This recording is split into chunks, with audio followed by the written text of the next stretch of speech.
두 번째 시간, 벡터의 덧셈과 뺄셈. 우리는 덧셈과 뺄셈을 할 수 있다. 예를 들어서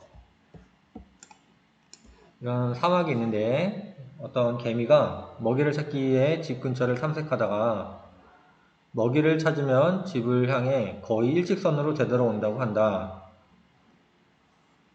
오른쪽 그림같이 사막 개미가 집을 떠나 A, B, C, D의 경로를 따라 이동한 후 D 지점에서 먹이를 찾아 집으로 돌아왔다.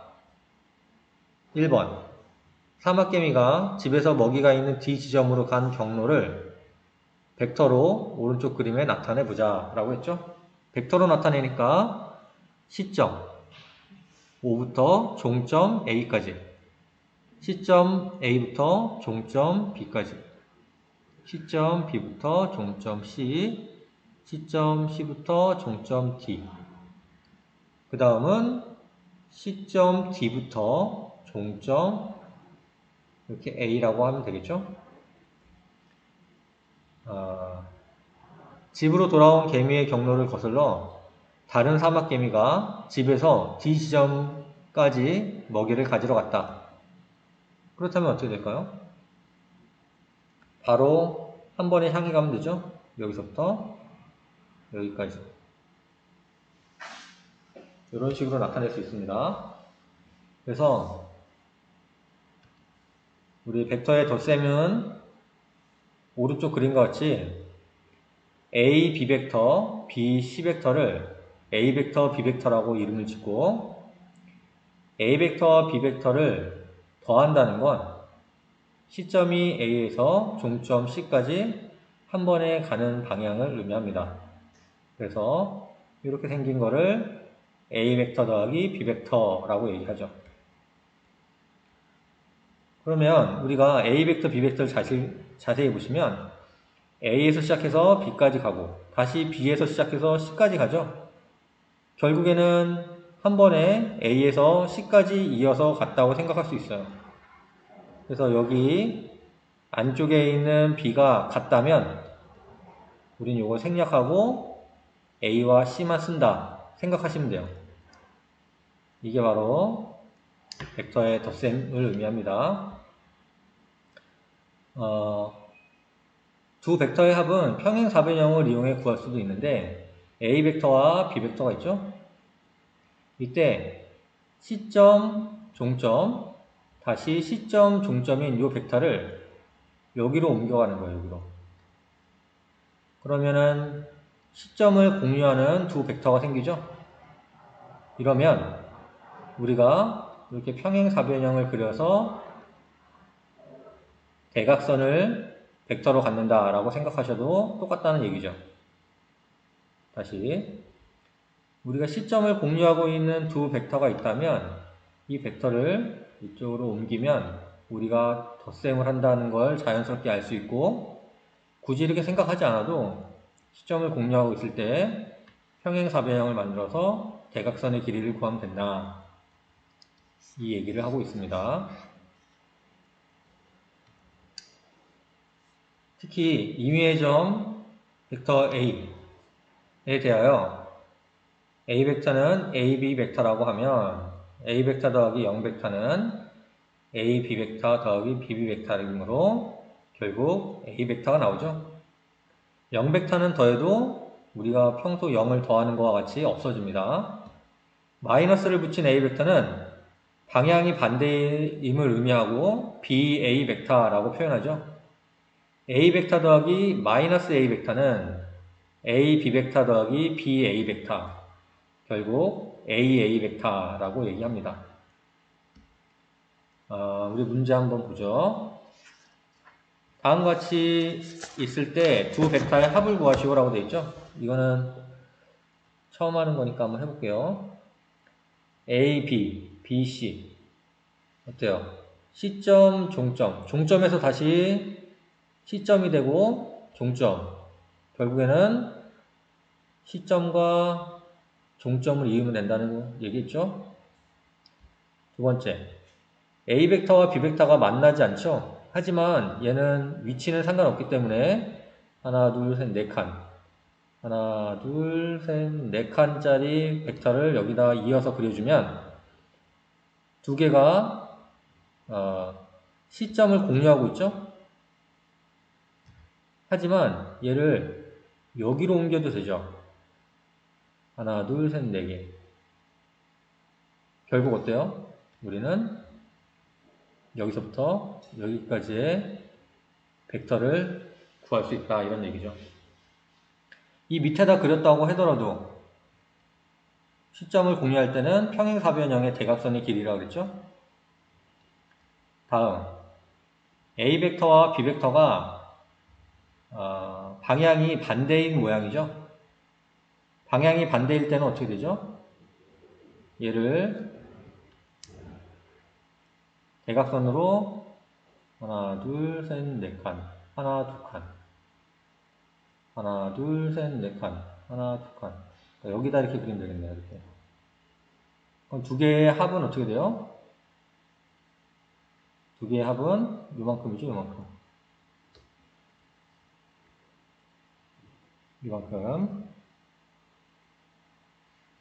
자, 밑으로 내려가 보죠. 이번에는 교환 법칙이 성립하는지 한번 보려고 합니다. 우리가 A 벡터 더하기 B 벡터를 하는 것과 B 벡터 더하기 A 벡터 하는 건 좀 다르죠. 시점, 종점. 다시 시점, 종점이라고 했으니까 시점, 종점인데 그 종점을 시점으로 하고 다시 종점. 말로 표현하면 좀 다르죠. 하지만 이렇게 더하나 이거 쓰고 이렇게 더하나 결국에는 여기를 의미하죠. 그래서 우리는 교환 법칙이 성립한다 알 수 있습니다. 이거는 그림을 그리셔서 이해하시는 게 조금 더 수월할 겁니다. A 벡터 더하기 B 벡터를 더하기 C 벡터 더해주면 A 벡터 더하기 B 벡터 더하기 C 벡터로 이렇게 결합했던 거를 이렇게 결합할 수 있다는 얘기죠. 다음을 간단히 하시오. 우리가 아까 덧셈할 때 안쪽에 만나는 게 같으면 사라진다고 그랬어요. 얘네 같지 않죠? 그러면 그림을 간단하게 그려보면 좋을 것 같아요. C 벡터, A 벡터라고 해볼게요. 그 다음에 D 벡터, C 벡터인 거죠. 결국에는 D 벡터, A 벡터가 되겠네요. 근데 얘를 잘 생각해보면 우리가 교환 법칙이 성립하니까 D C 벡터 더하기 C A 벡터로 바꿨다면 이 가운데가 같으니까 사라지고 D A 벡터라는 걸 알 수가 있어요. 2번도 같은 방법으로 한번 풀어보시고 오른쪽 그림과 같이 사각형 A B 벡터 C D 벡터 요 두 개를 더한 것과 A D 벡터 C B 벡터를 더한 게 같음을 성립하는지 보이시오 라고 했죠. 우리가 A B 벡터는 A D 벡터 더하기 D B 벡터라고 쓸 수 있죠.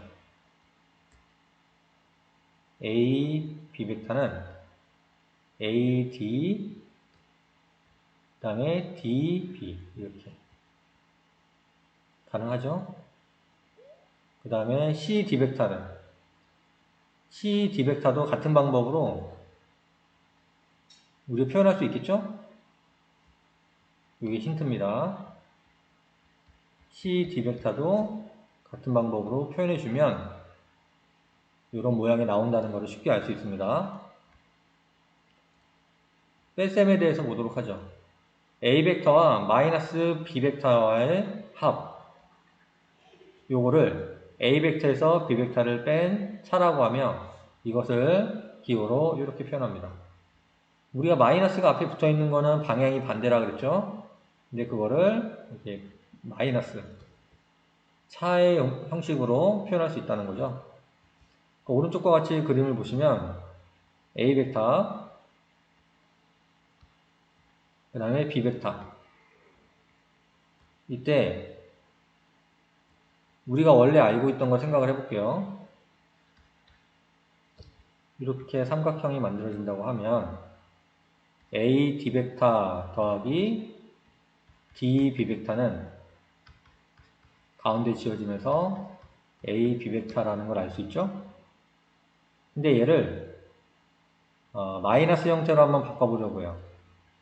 그러면 D B벡터는 A B벡터에서 A D벡터를 빼면 되죠? 보세요. A B벡터는 A 벡터를 의미하고 A D벡터는 B 벡터를 의미하죠. 결국에 빼면은 A B 벡터다라는 걸 알 수가 있어요. 우리가 덧셈을 이용하면 뺄셈도 구할 수 있습니다. 그래서 그거를 조금 더 보기 편하게 바꿔주면 우리가 시점이 같아요. 시점이 같을 때 B-D이라면 뒤에 있는 것부터 D B벡터라고 표현합니다. 시점이 같으면 지워주고 자리를 바꿔서 써주면 돼요. 이렇게 우리가 이것도 한번 5번을 통해서 한번 보도록 하죠. 여기서 A 벡터 마이너스 B 벡터를 구하시오라고 되어 있어요. 우리가 A에서 B를 뺀다는 건 A 벡터, B 벡터죠? 잘 보세요. A에서 B를 뺐죠. 그럼 뒤에 있는 B 벡터에서 시작을 해서 A로 향해 가면 됩니다. 뒤에 있는 B 벡터를 시작으로 A로 가면 여기도 마찬가지로 B 벡터를 이쪽으로 옮겨서 이렇게 써주면 A에서 B를 뺐죠? 그러면 뒤에서 앞으로 요 B 벡터도 요 A 벡터를 옮겨볼까요? 하나, 둘, 셋, 넷, 다섯 칸 여기까지죠?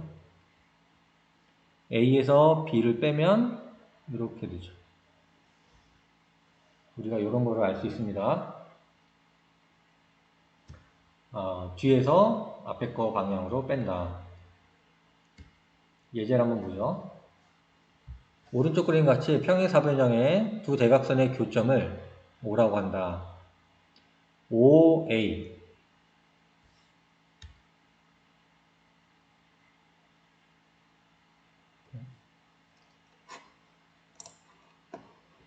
누가 말씀하신 거 아니죠?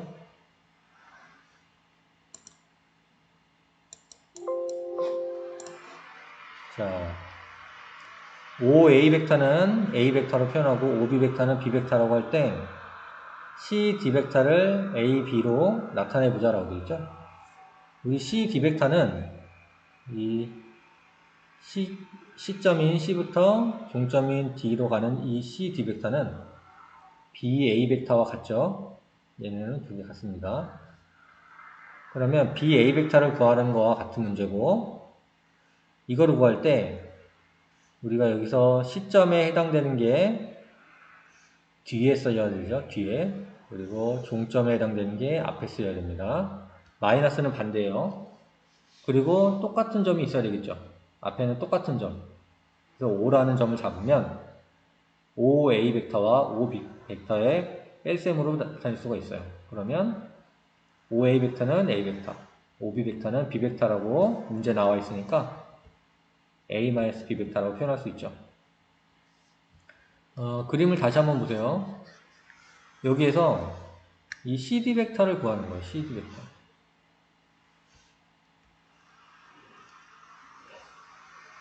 CD 벡터. 방향이 이쪽으로 향하는 두 벡터를 이용해서 완전 다른 곳에 있는 이 벡터를 구한다는 건 상식적으로 좀 어렵죠. 하지만 잘 보시면 얘를 이렇게 옮길 수 있다는 거죠.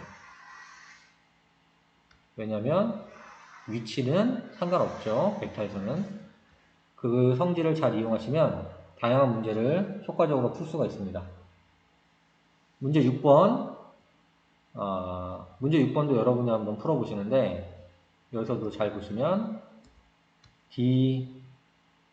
DC 벡터 여기죠? 이거와 같은 모양을 잘 찾아보시면 쉽게 해결이 됩니다.